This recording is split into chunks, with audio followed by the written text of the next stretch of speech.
Inork ez zien adierazi euskaltzale haiei nondik zen.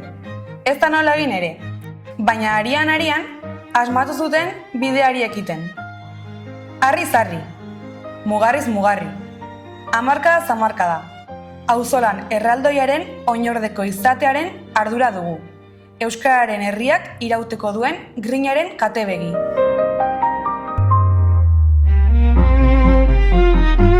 Badakigu, aurrekoen aleginari esker, helmugak hortxe segitzen du. Hortzi mugan. Ez dira kabitzen lerra hauetan bide horretan egindakoak. Eta menderdia dugu aurretik euskaltzale kementsuaiek abiatutako bidea osatzeko. Badia osoan euskaraz bizitzeko ametsa betetzeko.